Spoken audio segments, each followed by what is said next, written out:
नमस्कार दोस्तों। आज की क्लास में हम आपको परख नली शिशु तकनीक क्या है इसके बारे में बताएंगे। तो देखिए, स्त्रियां जब गर्भधारण करने योग्य नहीं होती हैं, कहने का मतलब यह है कि उनमें जब फैलोपियन नलिका में कोई रुकावट होती है या ठीक ढंग से क्रियाशील अंडाणु नहीं बनते हैं या बनते हैं तो फैलोपियन नलिका में रुकावट के कारण आ नहीं पाते हैं और फर्टिलाइजेशन क्रिया नहीं हो पाती है। और इसी तरह से पुरुषों में शुक्राणु का निर्माण तो होता है, लेकिन पर्याप्त मात्रा में कहना चाहिए कि उसकी नंबर ऑफ काउंट्स कम होती है। वीर्य में शुक्राणु कम होते हैं या अगर होते हैं तो वो पर्याप्त मात्रा में गतिशील और सक्षम नहीं होते हैं। इस कारण से सामान्य रूप से संतानोत्पत्ति करने में कठिनाई होती है। ऐसी स्थिति से निपटने के लिए कुछ एक नई तकनीक है। वो तकनीक है परख नली शिशु। तो उस स्थिति में परख नली शिशु का तकनीक का उपयोग किया जाता है। इसमें क्या किया जाता है, स्त्रियों के अनिषेचित अंडाणु को एंटीसेप्टिक स्थिति में बाहर निकाला जाता है उनके ओवरी या अंडाशय से। अब इस अंडाणु को एक परख नली में ले लिया जाता है और शुक्राणु भी पुरुष के द्वारा ले लिए जाते हैं और शुक्राणु उसमें मिला करके फिर निषेचन की प्रक्रिया करवाते हैं परख नली के अंदर। मतलब मादा शरीर की एक क्रिया बाहर हो रही है। निषेचित अंडाणु विदलन अर्थात कहना चाहिए कि जाइगोट बना लेगा। जाइगोट बनने के बाद उसमें विदलन होगा। विदलन की क्रिया के पश्चात डिवाइडेशन यानी कोशिका विभाजन शुरू होगा, जिससे 32 कोशिकीय अवस्था वाला भ्रूण बनता है और इस भ्रूण को हम क्या कहते हैं, ब्लास्टोसिस्ट कहते हैं।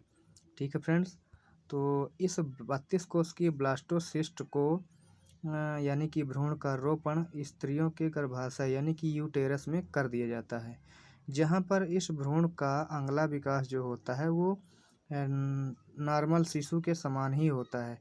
इस प्रकार इस तकनीक को हम टेस्ट ट्यूब बेबी कहते हैं। ठीक है फ्रेंड्स, इस प्रकार इस विधि में दाता स्त्री के अंडे को दाता पुरुष के शुक्राणु से प्रयोगशाला में परख नली के भीतर मतलब स्त्री के शरीर के बाहर निषेचन कराया जाता है। निश्चित समय तक अनुरूपी परिस्थितियों में परिवर्धन के बाद उसके शेष आगे का विकास कराने के लिए स्त्री के गर्भाशय में स्थानांतरित कर दिया जाता है और इस विधि से जन्मे बच्चों को हम टेस्ट ट्यूब बेबी कहते हैं। इस तकनीक में आप देख पा रहे हैं इस डायग्राम के माध्यम से कि ये मादा के जनन तंत्र है, जिसमें से ये अंडाशय है, ये भी अंडाशय है। तो जिसमें सक्शन डिवाइस को प्रवेश कराकर और उसके साथ में ये कहना चाहिए कि अल्ट्रासाउंड प्रोब भी होता है। तो ये सक्शन डिवाइस अंडाशय के पास तक जा करके और वहाँ से परिपक्व अंडाणुओं को निकाल लेती है और इसके पश्चात इन अंडाणुओं को एक परख नली में ले लिया जाता है। इसके पश्चात ये पुरुष के द्वारा प्राप्त किए गए शुक्राणु और मादा के द्वारा प्राप्त किए गए अंडाणु को एक पेट्री डिश या परख नली में ले करके और निषेचन की प्रक्रिया करवाई जाती है। निषेचन की प्रक्रिया कुछ इस टाइप की होती है, जिसमें एक अंडाणु के चारों ओर शुक्राणु गतिशील शुक्राणु पाए जा रहे हैं और जो कि इनमें से कोई भी एक शुक्राणु जो कि सक्षम होगा, गतिशील होगा, वो इस अंडाणु को निषेचित करेगा। मतलब शुक्राणु का केंद्रक अंडाणु के केंद्रक से मिल जाएगा और द्विगुणित जाइगोट बना लेगा। अगर ये भी जाइगोट बनाने में सक्षम नहीं है शुक्राणु, तो अगर डायरेक्ट यह प्रक्रिया हो पाने में असमर्थ होता है शुक्राणु, तो शुक्राणु को डायरेक्ट शुक्राणु का जो केंद्रक होता है वो अंडाणु के केंद्रक में एक इंजेक्शन पिपेट के माध्यम से डायरेक्ट इंजेक्ट कर दिया जाता है। ये चित्र उस प्रक्रिया को दर्शाता है।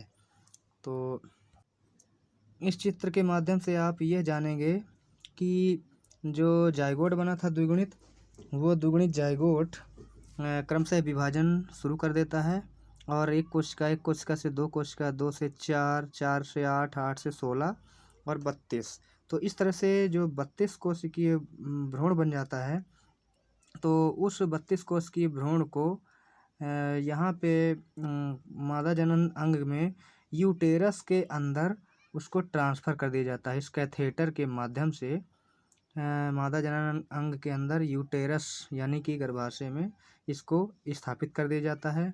1 या 2 भ्रूण को स्थापित कर दिया जाता है। तो इस तरह से यहाँ ये सामान्य शिशु की तरह इसका विकास होता है और इससे जन्मे बच्चों को टेस्ट ट्यूब बेबी या परख नली शिशु कहा जाता है।